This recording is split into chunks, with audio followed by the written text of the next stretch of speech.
So here is my chat with my friend John Braine, who is a DJ and a music producer and an artist and a real connector of things in the Dublin scene. By way of introduction, he's been releasing records since the 90s, which we talk a bit about on Headspace, been DJing and playing gigs, and he's got a release coming out on Fran Hartnett's label SCART soon, and he's going to be playing some live sets. And oh yeah, and also I forgot to say is how I met John.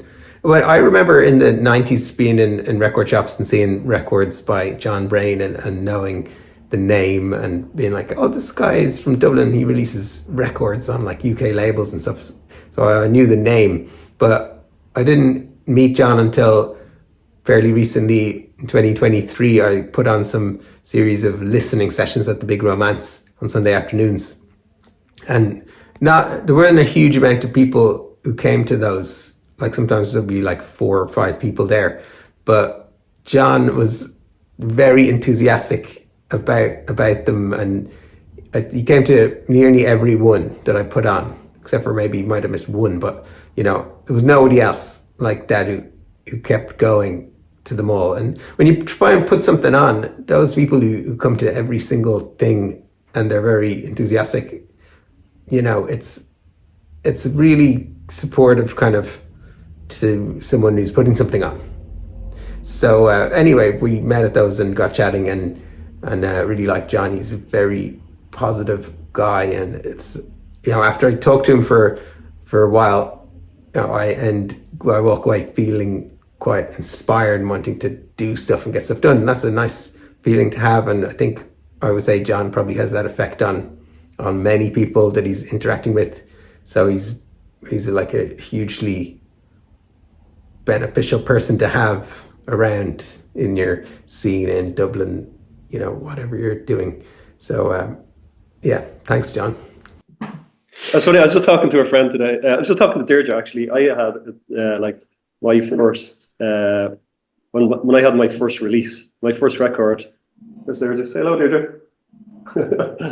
Hi, Deirdre. When I had my first release, like in whatever it was, 7 or something, my EP on Headspace, A Shift Through the Shadows, John McCallion came to do an interview in Dublin, and it was a disaster because I was just so anxious. The thought of being like recorded on his little dictaphone, I just like froze. But he ended up writing this lovely article. Like, he just took out the good bits, didn't mention anything that went wrong at all. It was this lovely article he wrote. But it was just funny thinking between then and now, because I just have no anxiety whatsoever now. Happy to have like an interview on video, and yeah, it doesn't bother me at all. But so it's just really nice to compare then with now in those regards. Yeah, I've got a similar kind of story. When I released the Zoid versus the Jazz Musicians Volume 1, 2007. Right. So somebody made a podcast. It was like before I even heard the word podcast, I didn't know what a podcast was. It was like a video podcast for some website, and he like filmed a bit of the launch and did a little interview with me. And similarly, it was absolutely terrible. Do not look for that on YouTube. I just could not talk on camera, like at all. I was like so self-conscious and just train wreck conversation.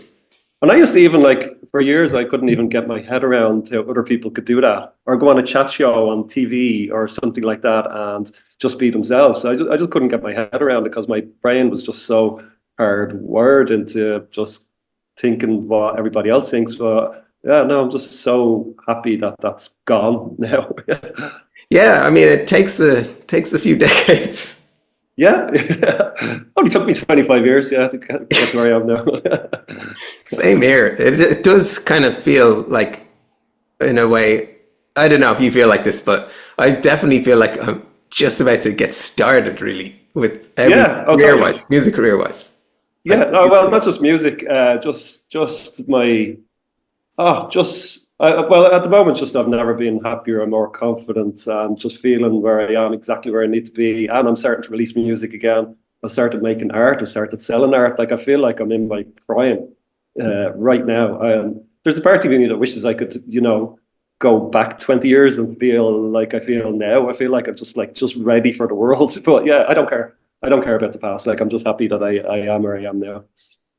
So, I'm like excited about the future. Yeah.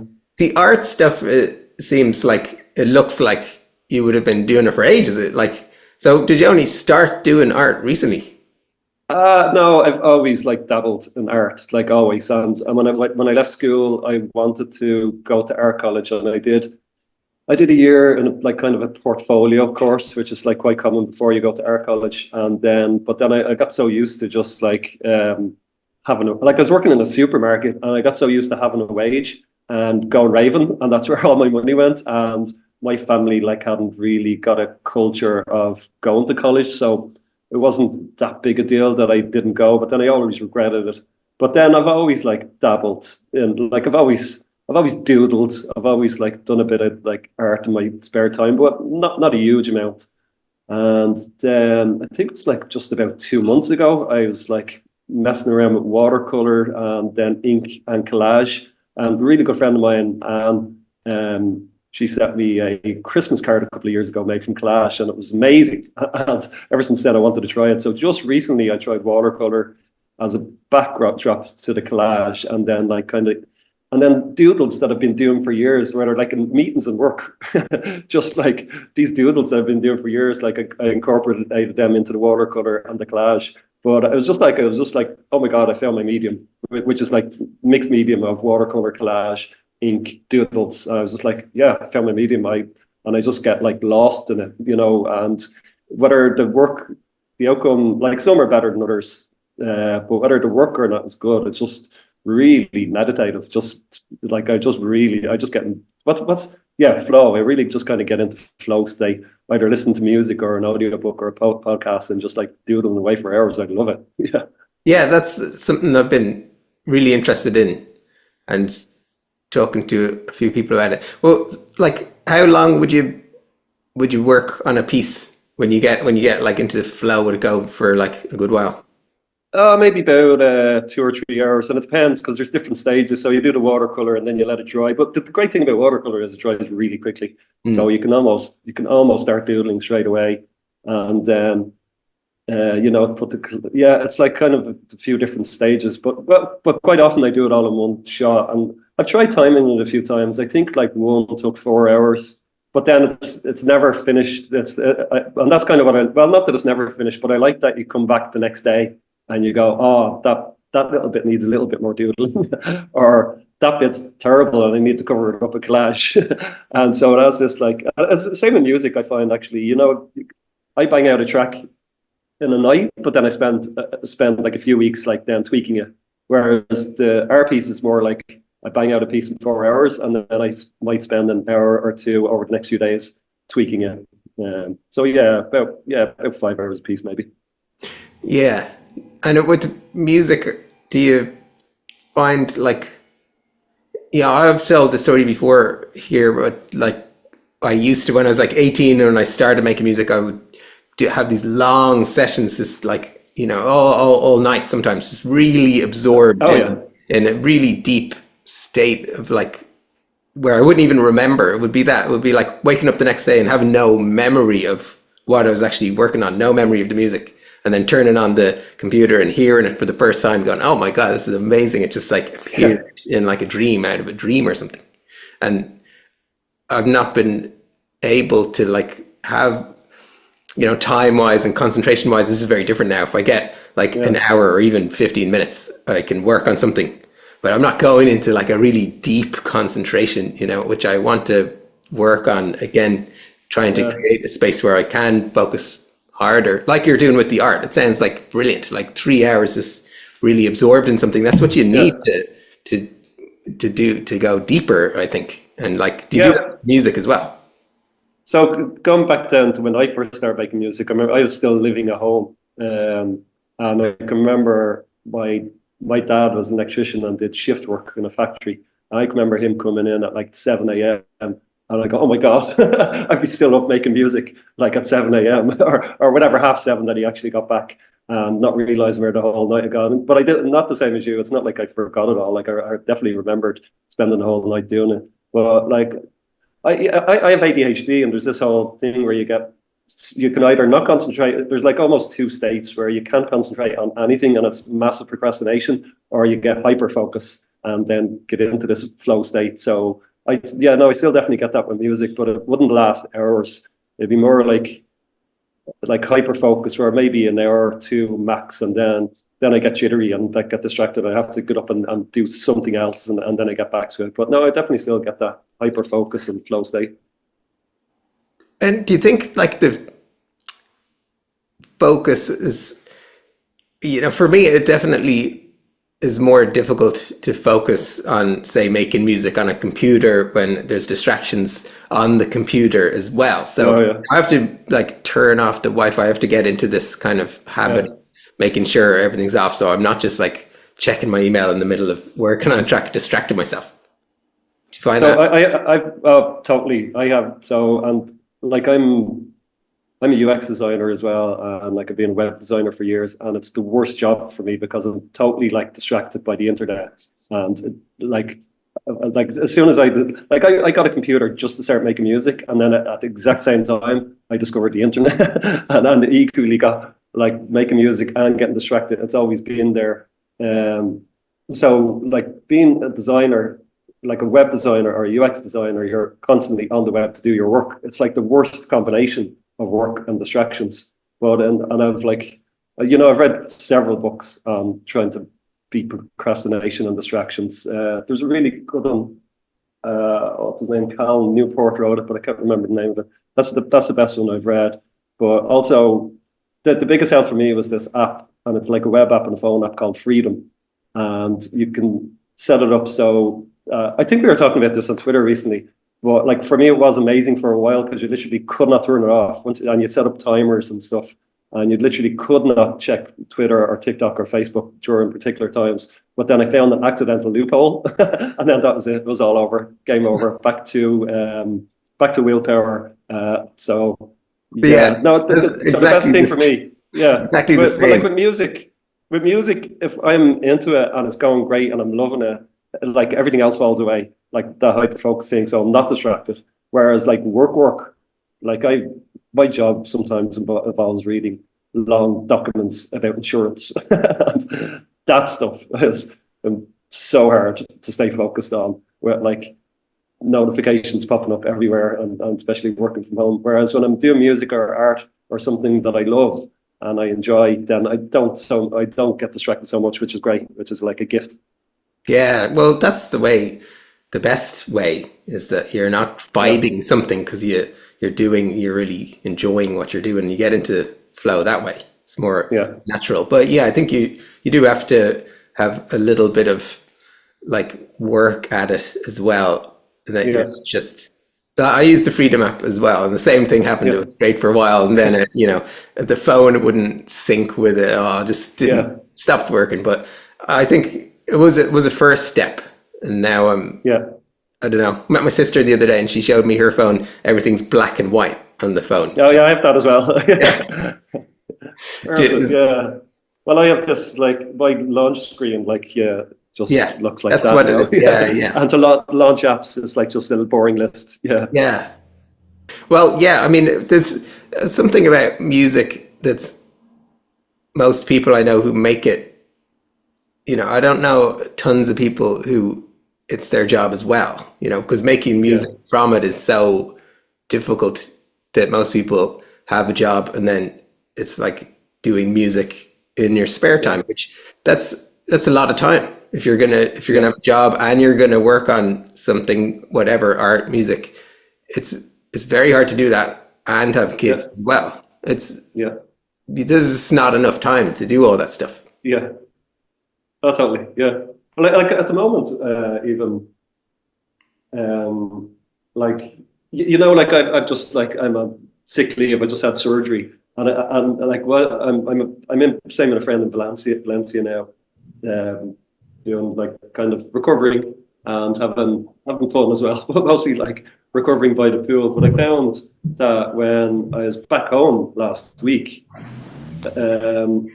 it like took me all my time just to do cooking, cleaning, laundry, and have some rests in between, because that stuff takes a lot out of me.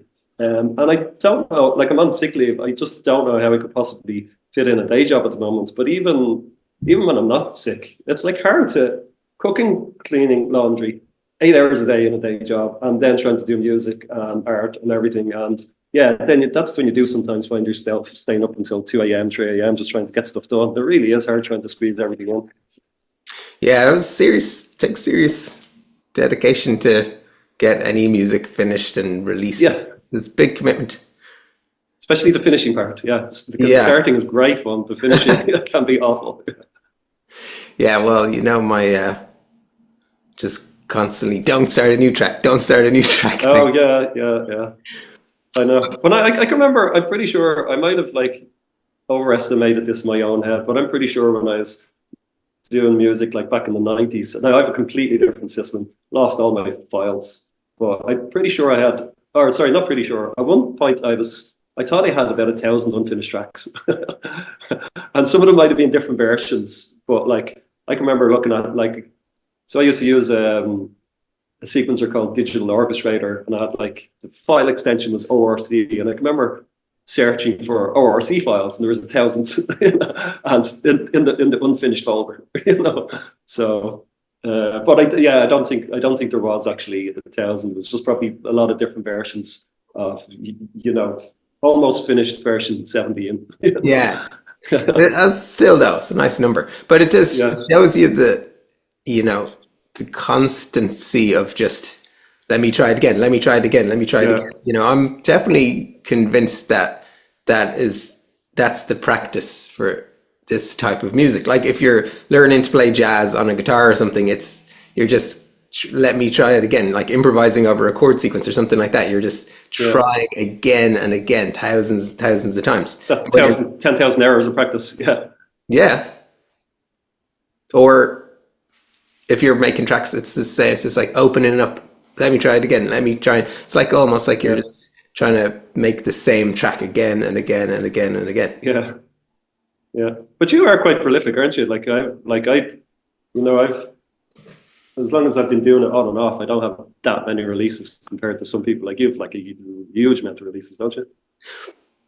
I wouldn't say it's a huge amount. Like a few albums in the last while, even. Yeah, I think I've released 5 albums, but it's over 20 Yeah, years. right. But I think Still, I've released 0 albums over 25 years. A few, like 2 EPs and a lot of compilations and bits and pieces. Yeah. well, you had 3 kids. Yeah. I recently decided I had a whole load of tracks that were nearly finished on my hard Yeah. drive. About like 50 of them. They were all tracks that I've been like sending to labels and, then make another batch, send to label, Yeah. another batch, send to label, not getting any releases. And I recently decided that I'm going to just release them 1 a week for Yeah. the rest of the year. All right, cool. Finish them and That's release them. Just get them out there. Yeah. And you've like 50, so you have got 1 a week. Yeah. Yeah. That's a good target. Yeah. The thing I struggle with is sometimes, like I've tracks that I go like, I do have a lot of tracks that I'm proud of, and but like 90% I go like, is this even worth finishing? It's not that good, It's like, and I don't like if the track is at 80% and you're not really feeling it. There's a part of me that feels like I should just finish it for the sake of it, and then there's a part of me that feels like, can I make it better? And another part's like just I can't be arsed finishing it. And then sometimes you get drawn back to it anyway. It's hard to kind of make that choice. Just stick some stuff in the bin. Yeah, I have the same thing, which is why those tracks never came Yeah, out. But I had a bit of a turning point recently where it's to do with the format, and the streaming services and all that. It's like if a track's at 80% for me, where, I knew if I just work on that track and nothing else for like the next year, I could get it to like 95%. yeah, But, at the moment, I'm just like, that's a track that can be released and thrown up onto streaming. And, there's just thousands and hundreds of thousands of tracks going up there every day. So why not just throw it up there? yeah, But every couple of times a year, I'd be keen to do something more that's more like a project that takes longer and has more, maybe it will be a physical release or it will be like a bigger thing that I'll be doing. But the ones that are just like, 80% tracks, I'll just throw them out there. Just why not? Yeah, just finish them off. Whatever. Yeah. Yeah. That's what I was thinking. I was thinking of like, I have a proper release coming out soon and a few other things lined up. But I was just thinking of, I have 8 or 9 tracks that have been sitting around for a while, finished. I was just thinking, just chuck them up in Bandcamp, SoundCloud, call it an album, even though it's not really a proper album. It's a collection of, like, can you have a compilation of your own stuff of previously unreleased? That's what it feels like. It's more of like a compilation of unreleased tunes than an actual album. But yeah, I might just stick it out there soon. You should definitely do it.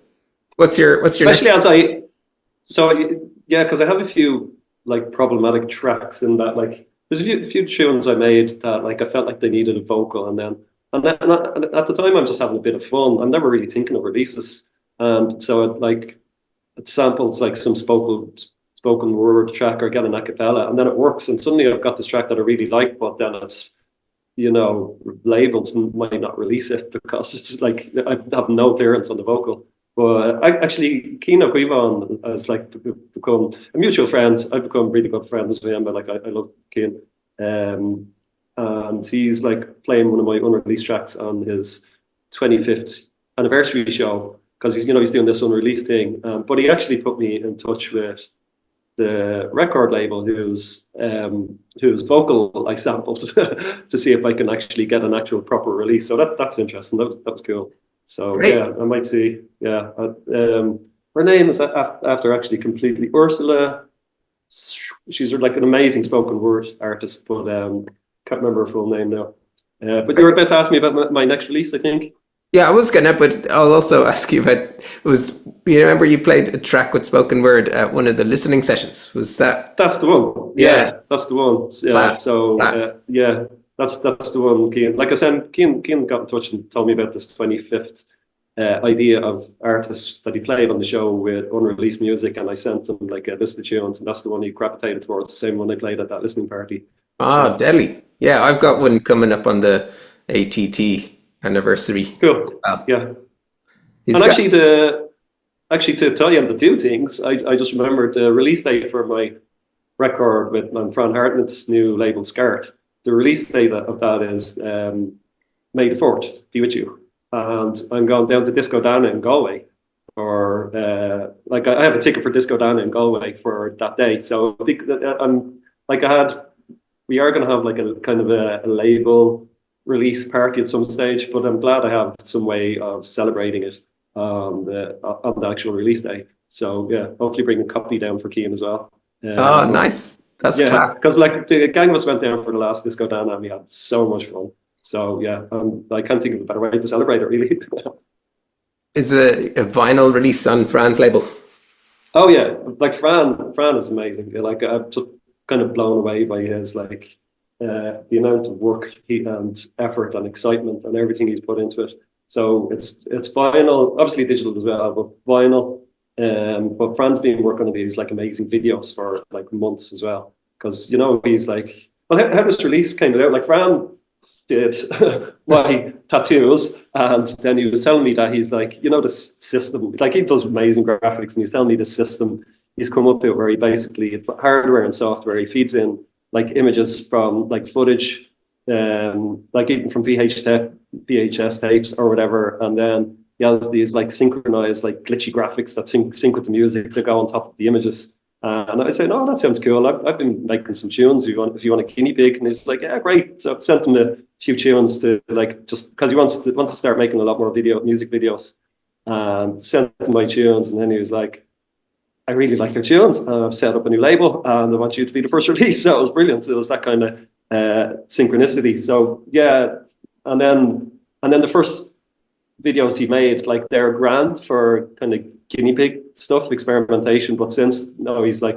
he's done completely new videos. So he's done it's a 3-track EP, my 2 original tracks, and then a remix, and he's done like 2 amazing videos for my 2, but also that he's been doing these videos. So there's this character on the SCART label called Inventor. He's this like AI kind of alien messed up character, and he's been sending transmissions from his spaceship to Earth on how to use like 303s and 909s and stuff. So he's this like mysterious character that's connected to the SCART label, and this character Inventor has also done a remix, a banging techno remix on the EP. So yeah, no, like Fran has just been.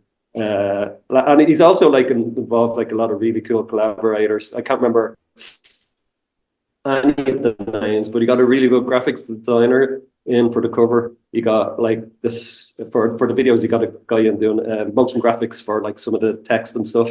And like for the music videos, he got like I know he got like I can't remember the guy's name. I can't remember my own name half the time, but he got in this guy who's actually like directed movies and stuff. So he's got some really good people on it. So it's really exciting. Like anytime I meet Fran for lunch or whatever, he just has this amazing news, or he's showing me the designs, or he's showing me like the some of the video stuff he's done. So yeah, it's all been really, really exciting. Yeah.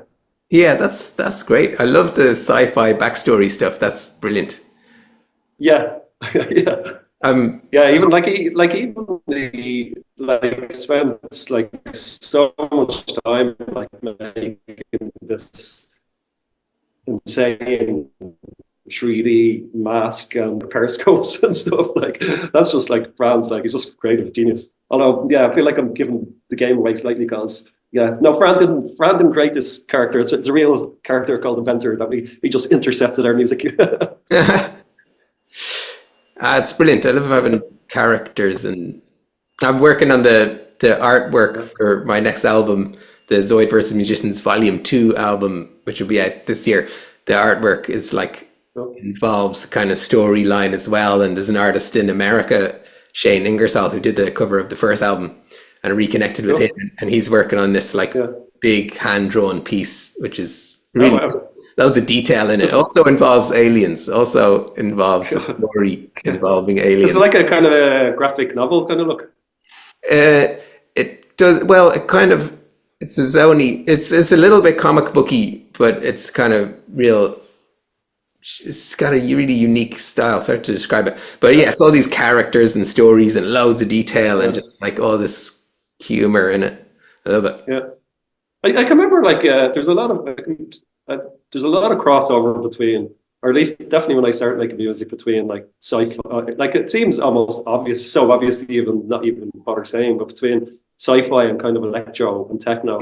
Like there's this producer that I was on when I was on Headspace years ago. This amazing producer called Cian, CIM. He hasn't been on the scene for a while, but he was one of my favorite producers back then. But the two of us were just mad into Ian M. Banks sci-fi novels. That's where my artist name Tron Support came from. Actually, it was an Ian Banks star system called Trons. But anyway, I can remember like lots of people I met, especially back then, would be mad. I think not to knock sci-fi, but I think there's a tendency to grow out of it a little bit. I don't read so much sci-fi anymore, but certainly like 25 years ago, I read a lot of sci-fi, and the crossover between kind of electro and sci-fi, they almost just seem to live in the same universe.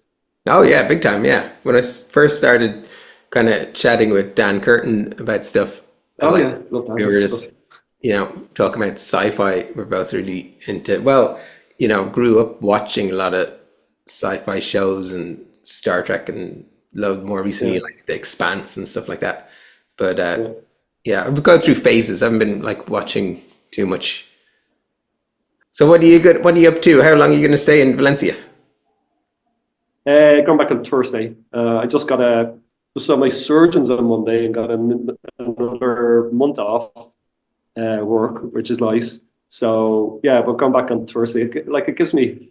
So I have a plan to. Fran set me this kind of goal of being ready to play live for we're going to have like a launch night for the label in a couple of months. So when I get back, I think I'm going to try and focus on, because I actually don't know how to play live, and I don't have enough tunes to play live, because a lot of my stuff is like relatively chill, and I have been working on some new material that would be a little bit more dance floor. And I don't want this to be my only live gig. I want to play out of other things as well. So like live. So yeah, get back on Thursday, and then hopefully between the cooking and the cleaning and the laundry, I got a bit of a start of it, but I need to practice, learn how to play live and do more live material. So yeah, that's my plans between kind of Thursday when I get back and whatever the actual launch party is. Cool, that's Yeah. great. How do you see your live set being like sequenced and computer or no computer or? So yeah, well, I got So you know the way there's so many ways to play live. Like some people are live, live, live, live, and like actually playing keys and stuff. I actually can't play keys live. So you know, I'll be using Ableton Live. I'll be using a Push 2 controller. And do you know a really good producer called Camera Tracks? Yeah. Paul Kelly. Yeah, he like I made friends with him recently, and he gave me a Lando, this kind of MIDI mixer. So yeah, so it will be a mixture of like just having live open and all my tracks like in the one. Yeah, I'm still trying to figure it out, but I think the way it's going to go is like merging all my tracks into one file, kind of going down and across, and then I'll be able to use a mixture of the push and the mixer to like, you know, loop some parts over and over again, like extend what I want, bring things in and out, and then like use the kind of all the kind of filtering and effects and all that kind of stuff live. So it will be, you know, mostly running on live, pre-sequenced, but I'll be like messing around with it as much as possible. Yeah. You know, you can, you know, just bringing bits in and out and looping and muting and all that stuff. Yeah. So I won't be actually playing any keys live or triggering any samples live, but I'll be kind of,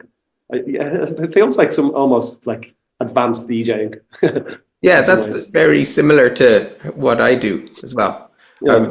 Like, oh yeah, I just play how I don't even have the tracks broken into parts. It's just an arrangement view, like loads Yeah. of tracks. Also, I've been last time I played and next time I plan to do mixture DJ hybrid. So I'll be playing All other right. people's Cool. tracks and mixing in my Yeah. own tracks and mixing in little some bits of hardware stuff as Yeah. well. But yeah, mainly I think that's a cool way to do it because you can. Yeah. It's more like DJing, and then you can do live on the fly mixing Yeah. effects or whatever. Yeah, it's fun doing it that way. That's like you're going for arrangement view. That's the one thing I keep on like flicking around in my head. I think I'm going to be going for clip view. So it'll be more like kind of looping bits over and over rather than a pre-arranged arrangement, if you know what I mean. Yeah, yeah, So, but then again, I will be kind of matching the arrangement that I've made in the original track to some degree. Although, but some of the new stuff I'm making, I'm kind of thinking about it more for live.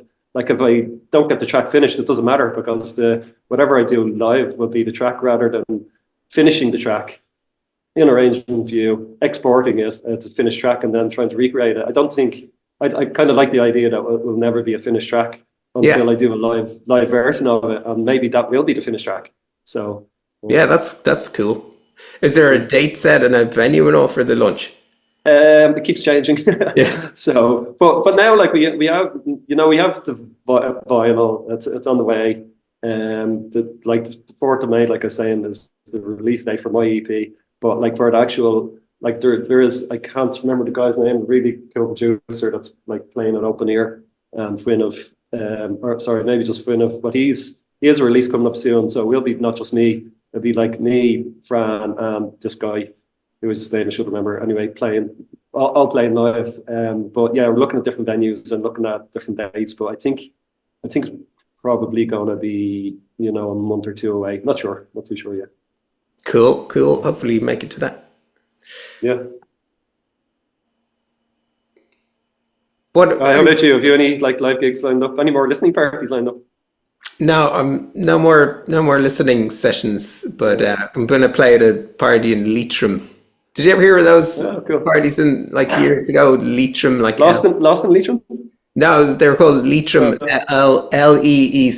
Leechrum, like spelled like all that. right. Yeah.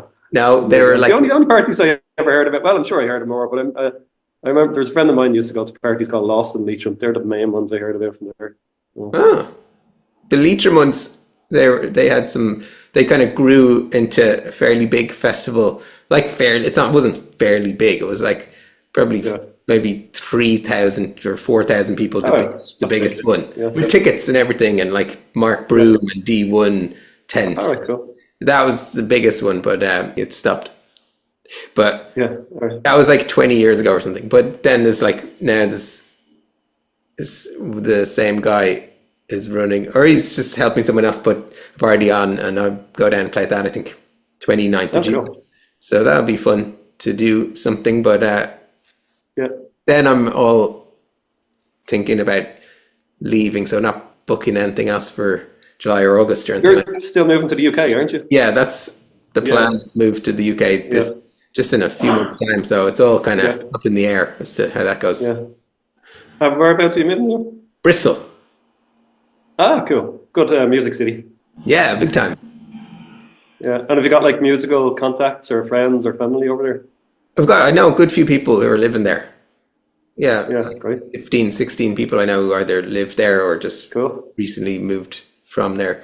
So quite a few. Yeah. But yeah, it's a cool town. It's a cool city. Yeah. So you might get like a few gigs lined up there, I guess, soon enough So, as well. yeah. Yeah. Yeah.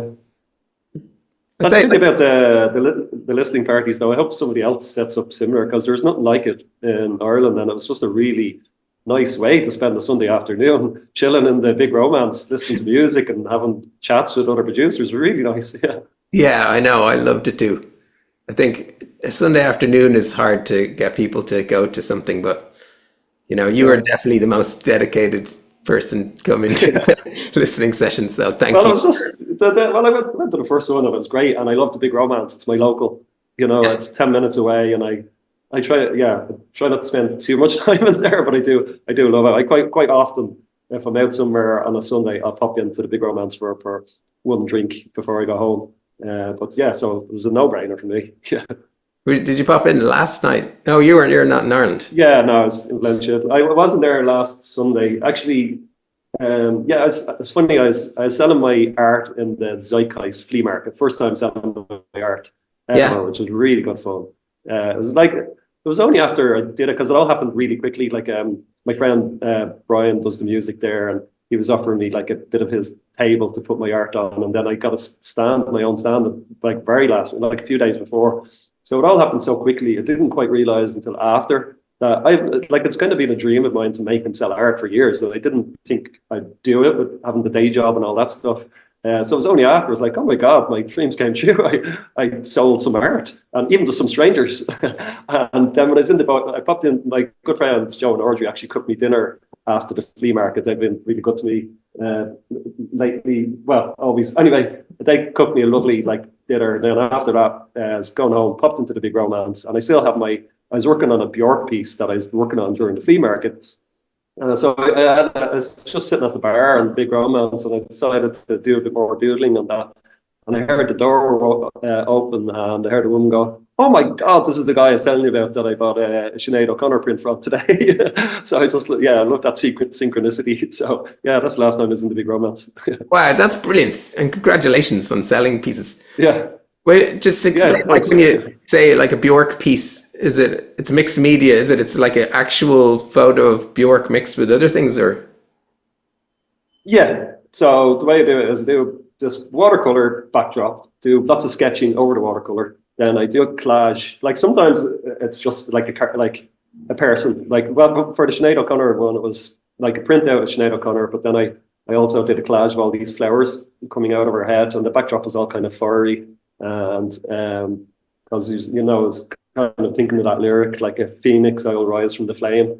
And so yeah, but then on top of the collage, then I do a lot more doodling, and I kind of draw over the printout. So yeah, it's just kind of and so it is a printout, but I do so much drawing over it, it almost doesn't look like a printout by the end.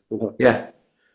So, Well, yeah, we'll have to put some little clip. include some screen grab or something. See, it sounds They're great. going to appear right here and here. Yeah. And are both of those artists, would you have listened to a lot of Sinead O'Connor and Bjork? I haven't done any pieces that I wouldn't have been interested in myself. Yeah, when Sinead O'Connor died, I never really got the whole celebrity grief thing until she died, and then I couldn't believe.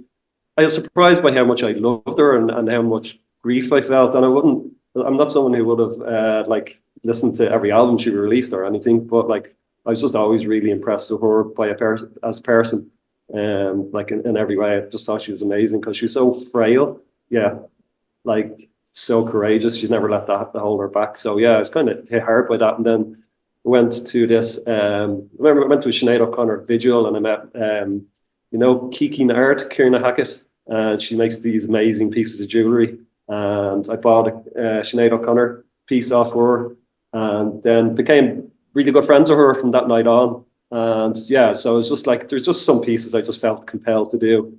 And then recently, one of the last ones I did was, David Holmes had his new album. He has this tune called Necessary Genius. And I really kind of connected with the lyrics on that. It's all like, working class, there's this like the chorus is like working class, outcasts, weirdos, I was like, yes, that's me. So like, I really wanted to do a piece like, based on that lyric. I wasn't sure how it was going to go, but it was like basically turned out to be David Holmes in the middle, and then all these words just kind of around the frame. And then I got to meet him after there's this gig in the Golden Lion in the UK 2 weeks ago, and I got to meet him and like have a little chat about it, which was lovely. So yeah, it's usually things I kind of connect to it. And then obviously I did not obviously, but I did an Andrew Weatherall one. Yeah. But then sometimes more a bit random as well. Like my actual favorite one was just these two children that I put heads of hares, as in like, they look like bunnies, they look like rabbits, but they're hares, so they're kind of mad hare children. Yeah, so and then the first ones I did are actually gifts for my friends. Like I did friends for my gifts for 3 friends, and it was basically their faces as like birthday presents. So I started off doing that more than famous people, and sometimes they're just not people at all. So yeah, just a mixture of stuff. Yeah, whatever it takes. My inspiration at the time. Yeah. I was never really listened to a lot of Sinead O'Connor's music, but I read her autobiography recently, after she passed away, and really enjoyed it. It was just really interesting, especially because she was talking about growing up near here, Glenageary and everything, and just a lot of the same, I don't know, people references heard about. Yeah, just really interesting. Yeah, I can remember listening to her audiobook and saying, like, talking about her mother died in a car crash in Shankill, which is where I'm from. She was like talking about the roundabout that was like literally 2 minutes from my gaff, So. So you grew up in Shankill? Yeah, that's where I'm from originally. Yeah. Where are you from? From Dean's Grange. All right, yeah, not too far away. Oh, I went to my school. I went to St. Brendan's, the worst school in the world. It was just like the most basic. It was like Christian Brothers school with the most basic of basics, and it wasn't very it wasn't exactly a funnel for college, let's say. Yeah, some of my friends lived in Shankill, so I would have been just hanging out there going, what was that like? Yeah. Bit of kind of wasteland at the bottom of Quinn's Road or something. It was like had this name. Shrunken's Road. Oh yeah. Yeah, we'd be like drinking out there in the fields. Under the bridge, it was a good drinking spot, and then there's a field. Yeah, there's a field just there. Yeah, and then if you went down further, then you'd have the beach. So the beach cliffs was a really good place for having a fire, drinking a few cans or a few flagons. Yeah, Shankill was like hordes of tea. It was actually a great spot. Like yeah, that was me. It was actually a good spot for growing up. Like I took it for granted growing up. We had the sea, the beach on one side, and then we had like the mountains, like not too far away, and surrounded by woods and forests. Like I spent my whole childhood in trees, climbing trees, tree houses. Like I was just in the woods every day, and it wasn't in the woods; it was in the beach. Like they took that for granted, but like it's actually it was a great childhood, Yeah, same. Definitely, like a lot of more freedom than what teenagers have now. Just go and see go leave the house. Well, I gave my kids all the freedom in the world. Like sometimes people think it's the parents keeping their children in. It's the children really. Like I'd be always trying to push my kids out. It was just a different culture because like there's no other kids are out playing, or at least Yeah. where I brought the kids up, there wouldn't be other children out playing because they'd all be in on their computers and their phones or whatever. So trying to push my kids out of the house, they'd be like, "What? Just go out and walk around on our own? There's nothing to go out to." Because it just wasn't that culture of being outside playing, that we had, which was really sad. Um, and I don't think you get that in all areas. I think if I could go back in time and bring up my kids in a different area, I would go to suburbia, even though it was like my worst nightmare. I would have much preferred to bring up my kids in suburbia where you do have greens and kids just out all the time playing. Yeah, but that's like an interesting point actually, because yeah, people do blame parents for it, and a lot of parents Yeah, are too, worried yeah, about some of them what are. Oh, yeah, happened. But then it's a good point that that's what the culture is now. There's like there yeah, aren't people just hanging around outside all day. yeah. There's some places there are, but yeah. So yeah, bit of a mix. Here, listen to this for a mad coincidence. You know Dave Anderson's record. I think like Yes. possibly I found out about it through you posting about it. I can't remember, but anyway, how I found out, I heard a clip of it and contacted Dave and was like, I want to buy a copy off you. Met him, bought it. It's a brilliant record, love it. And then the other day he posted this little snippet talking about another record that he made called Otomi. Did you see that? Oh yeah. And then, I missed that. and then I was like, I've got that record. And it's like Oh, cool. this record Is that here. Headspace? Headspace is that's Emoticon. Yeah, Yeah, Emoticon, yeah. or Emoticon, yeah. You I knew was on that. the first. So Emoticon is like a sister label of Headspace. So my first EP was on Headspace, and Right. then the first release on Emoticon was a sampler. It was me and Sim and can't remember who else. A couple of other decent artists. And actually, one of my proudest moments ever is like my track on that called Schmegli was like Andrew Weatherall's favorite track. That's the feedback that went back to the label. Schmegli was his favorite track. I was like, oh my gosh, I can't believe it. That's I wish class. I had that email from Tom Churchill. I don't know. I think these days you just save everything, but back then, like I wish I had saved that email and printed it out or something. But anyway, yeah. So me and Dave used to be on this internet forum like way back called UK Dance, Yeah, you and it was mentioned just that. like yeah, it was just an amazing place of like people who are just really mad into the music, and but it was also like just we chatted about everything from music, politics, creativity, anything and everything. But it was like I was on that for years, and that's like me and Dave became friends on that. But also it's also where like we met up with people who ended up releasing their music, like Tom Churchill putting out Headspace and Emoticon. So yeah, and also Derek Carr was actually that's like how I'm like me and Derek Carr were releasing on Headspace around the same time as well. Or was he on Emoticon? I can't remember, but like I Right. remember that Derek Carr it was very kind of him. He sent me like I think it was like either when he got his first test pressings for Headspace or Emoticon, like he sent me a copy in the post. It was lovely, and we hadn't been in touch since. But it was yeah, no, that was really nice.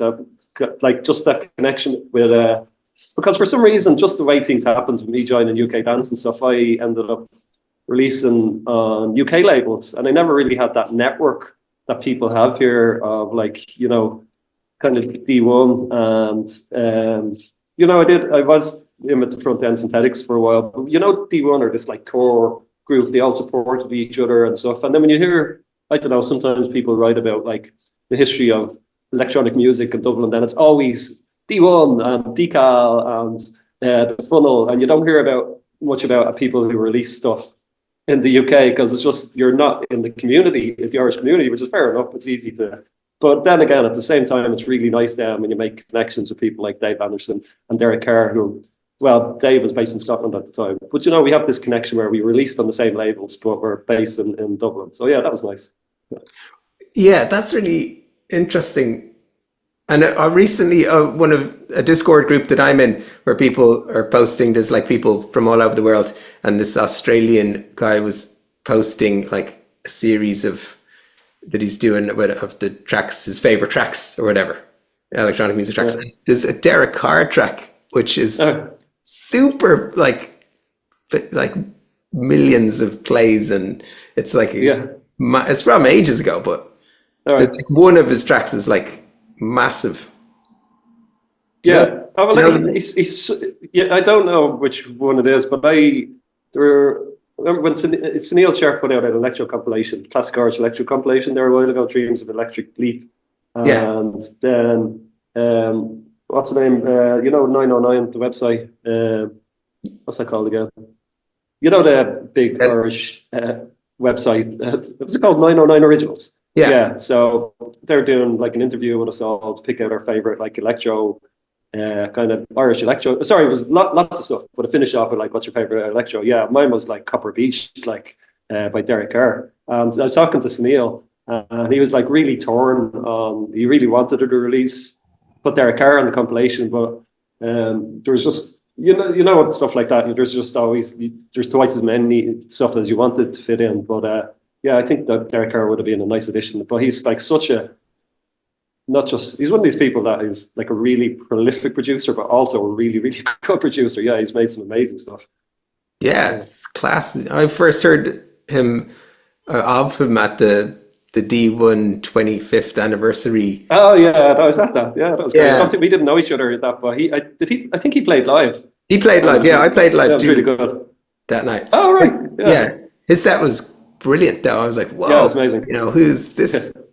And then I like found out he's like been releasing loads of records Been and around for a while. Yeah, Trident, and yeah, he's like really churns it out, and he always gets a good yeah, response as well. His records, people actually buy yeah, his records, which is great. yeah. Him and Pat Hyland put on some nights together as well. Oh yeah, yeah, Um, or they did for a while now. I think Pat's focused on the what's the yeah. I'm struggling trying to remember the nights he puts on in that Japanese restaurant. Yeah, I think he's yeah. more focused on that at the moment. Hang Die. Yes, that's the one. Yeah, cool. Yeah, I used to go out to like techno nights, when I was 17, 18 with my mates, and with like Pat Hyland often would be playing sets Yeah. that would be blowing our minds, and we'd Oh, be Pat's like total legend. Like he's been there from the start. It's funny, like there's like 1,000 DJs in Ireland now in Dublin. I can remember you could almost like name, it'd be like Johnny Boy, Billy Scurry, Pat Hyland. You almost like on 10 fingers you could name the DJs. Mark Francois. Kavanagh.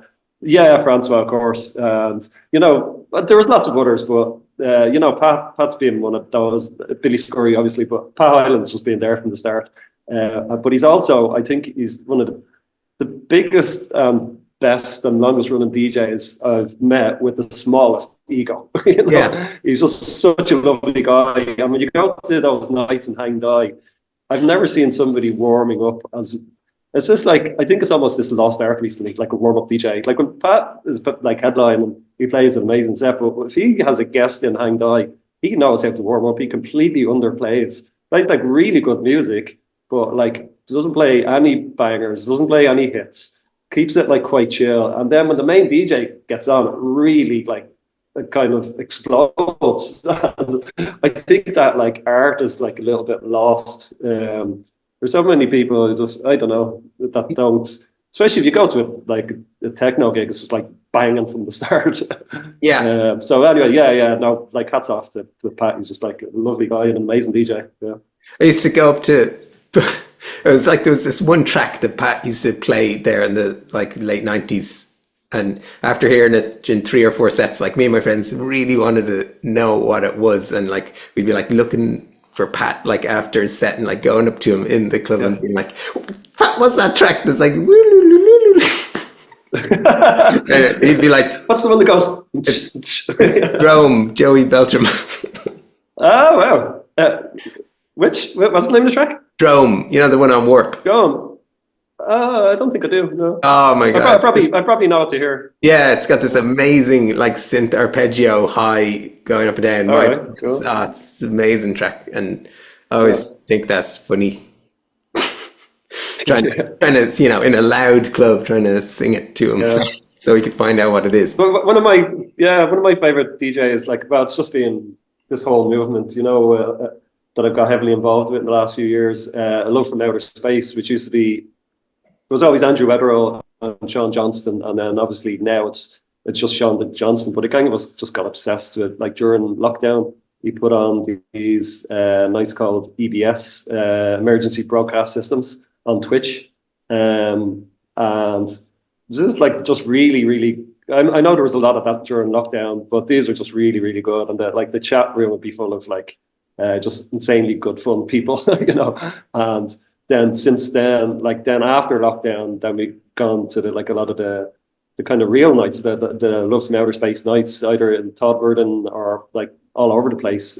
We actually put one on in Dublin in November. But yeah, no, sorry. The point I was going to make is anytime on Twitch, like he still does those EBS nights, and there'd be chat be going on Twitch, and anytime anyone says, "Oh my God, what's this tune?" Sean would be like straight onto the keyboard, like he's not one of these, you know. If you ask, he'll tell, you know.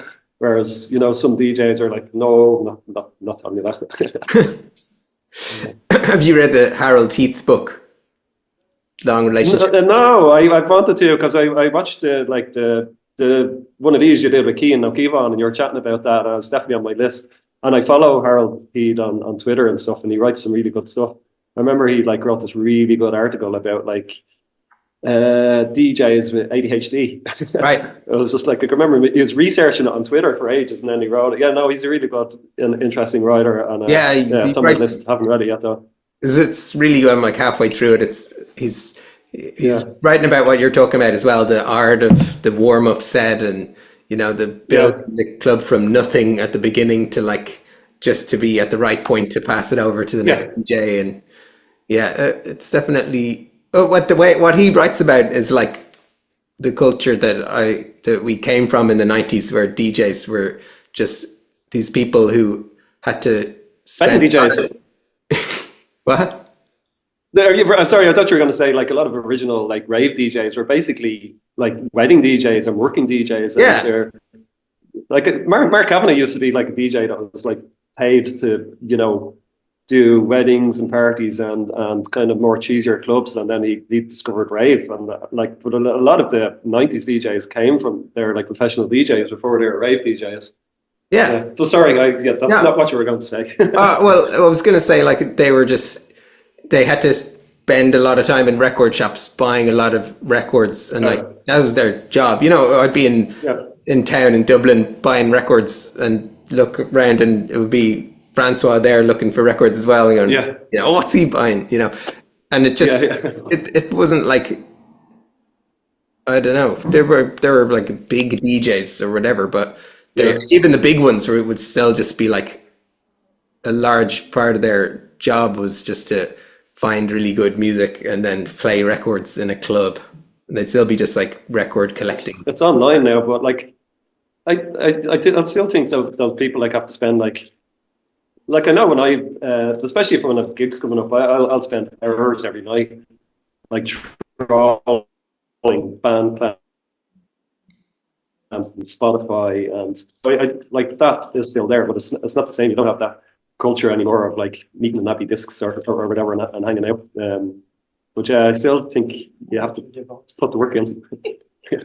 Thanks. I'm getting served. Oh, nice. Iceberger ice creams and cava. They have icebergers in Valencia. Nice. Yes, they do. Cool. Well, so like DJing wise, are you DJing? Have you got any DJ stuff that you're doing?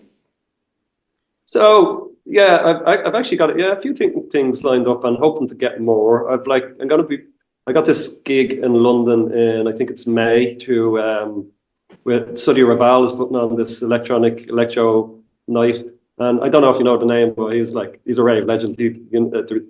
One of the biggest rave tunes of the 90s, Hardcore Uproar by Together. You'd know it, like it's a huge rave anthem. Anyway, like Sudhi's like rave royalty.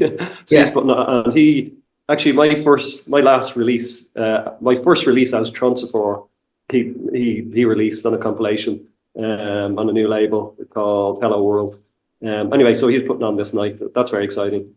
Cool. I have a couple of gigs in Leeds. I'm going to be playing for Reclaim the Mainframe at some stage. That's like my favorite club by long. Like if you ask me anywhere I wanted to play in the world, it'd be Reclaim the Mainframe. So I have a gig coming up there soon. Now I was supposed to be playing a while ago, and then I got sick. But it's like it's on the cards. Cool. Is that where does that take place? So it's usually they change venues, but like previously for ages it was, 777 restaurant in Georgia Street. Yeah. Yeah, it's like a Mexican restaurant, really cool Mexican restaurant. You go through the restaurant, out the back, through the kitchens, across the lane, and it's under a giant ramp. But like it's hard to picture, but Reclaim are really good at making the space look amazing. They like have all these plants and really well chosen lights, like not mad lasers, just really nice lights, smoke machine, plants, really good setup, amazing crowd. And it's been the first time in years. I didn't even realize like I was missing this since my early raving days, but it's the first time I found a club that I kind of consider my home. And like a lot of the regulars just feel like family, It's just like this amazing vibe. So yeah, can't wait to play there. But like yeah, that is to be confirmed. There's one or two festivals that I might be playing at that I probably shouldn't mention because they haven't been confirmed yet. But yeah, I'm chomping at the bit to get more gigs. Like I'm in my prime. I feel like it. Cool, that's class. Well, you sold me on Reclaim the Mainframe. I'm gonna have to start going to that. I know. Yeah, I'm not great for going out, but I'll have to check out a couple of them before. And it's a day party. It's always. Oh really? It's always a Sunday. Like yeah, so it starts at like 3 or 4. Like it does. Not surprisingly, it takes a while to fill up, but like goes on till about a one or so. But like really amazing. Like a one day festival kind of thing. Yeah, kind of feels like that. But really good. Like they've a huge gang of really good residents. But also they get really good guests in a lot of the time. Like the first time I was there, Space Dimension Controller was playing. Another time Mech was playing. There's the last time I was there was some guy from Berlin playing live whose name I can't remember at all, but it was absolutely amazing. But like the residents are always amazing. It's just always amazing vibe in there. So yeah, no, highly recommend it. Cool. Well, this turned out to be a really kind of interesting look into many things that are going on in Dublin, actually, because like you're pretty good at connecting people and different things, because you're like, I don't know how you found out about the listening sessions, but like you found out and came along and just, that is something that is missing when there's no real life connections happening, like during lockdowns and stuff. That wasn't happening. No, you weren't going out, you weren't meeting people randomly and then finding out about other stuff. And it's really, it's really bad when that happens for ages. Everything gets like constricted. How many people you interact with gets really constricted, and it's not good. So, and now you need that to like meet people. Like I met you told me about loads of other stuff. I might go to Reclaim the Mainframe now because you told me about it. As Dave Anderson, and the more connections you make like that, just the more things that open up. Yeah, but also for me as well, like I just love going, like it's obviously got a lot easier since I got separated a year ago to be out a bit more, but I just love nothing more than being out at things, making new friends, new connections. And yeah, it's funny hearing it from the other side that it's good for you to hear about new stuff. But for me, it's also amazing because the more you go out and kind of put yourself out there and meet new people, more happens for you. Like I wouldn't have a release, I wouldn't have new gigs lined up, and just amazing new friends all the time if it wasn't constantly out there. So I think you just kind of have to.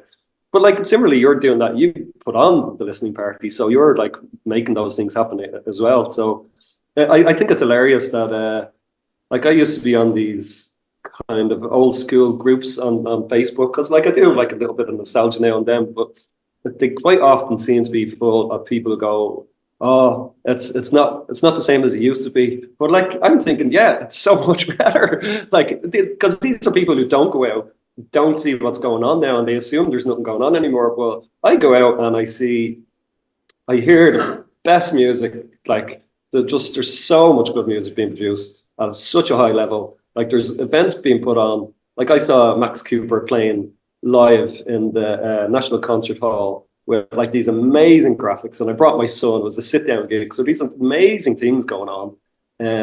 There's like amazing people going out. Like like one thing I love about Reclaim the Mainframe that I probably would have hated 25 years ago. When I started going raving, like it was really rough and ready and dingy, sweaty clubs, and then stuff like the Red Box come along. It was like I used to give out, oh yeah, only for the beautiful people. But now, what I love about Reclaim is it's full of people who love dressing up, love a bit of fashion, love a bit of makeup, a bit of glitter, a bit of sparkle, and I love that. So, like the combination, and just people who are just really, really up for the crack.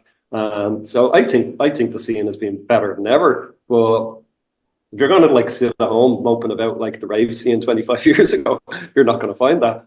Yeah, but it's a great philosophy. It's a great outlook. It's like, and I mentioned earlier, like making just tracks and then sending them to labels cold. Like, if you do that, like say, I don't know how many times I've done that, but 50 times. And then 50 times you either don't hear anything back, or if you do, it's just no. And if you just think like, it's impossible, but you're not actually getting out there and meeting people and making connections, which is how it always happens, is you have to make personal connections. You can't just sit at home on your own and expect things to happen. People sending in demo mixes, like trying to get a gig, and they say, oh, I heard it's a really good gig in there. Can I get a slot? I was like, it just doesn't work that way. You have to go out and meet people, and like all the releases I've ever had and all the DJ gigs I've ever had, I've all just been through meeting people first. Never, hardly ever through like there's so many labels I've sent stuff to that I don't have that initial connection with first, and you don't hear back. Whereas if you've kind of met the people, like the only people I really want to send demos to are people who have, or mostly. Well, like it's not a rule or anything, but mostly I prefer to send demos or try to get gigs with people I've kind of met out and about. That's definitely 100%. Well, look forward to meeting up soon. Do you know when the next Reclaim the Mainframe is actually? It's the May. Was it the May Bank Holiday, which is in when is that? I think it's like in about May 5th. Yeah, 5th May, actually. Yeah, okay. That's right.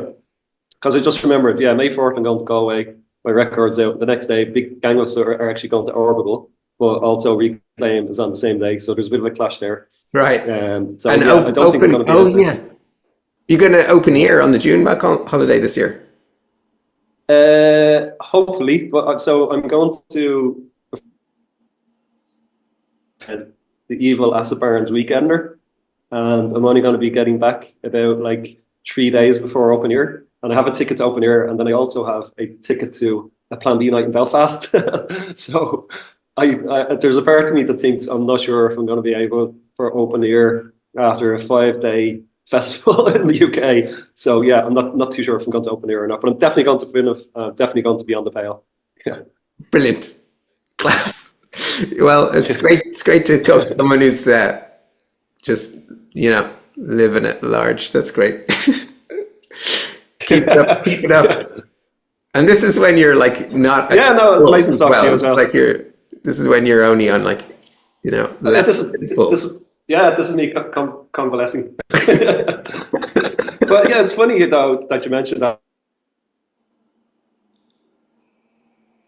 I'm okay. It's like even my surgeons have said you're much better to be out having fun than sitting at home feeling sorry for yourself. Listen to your body, take your breaks from the dance floor, you'll be fine. So not a full tilt, but still able to enjoy myself. Tell me around there tonight. High five, that's it.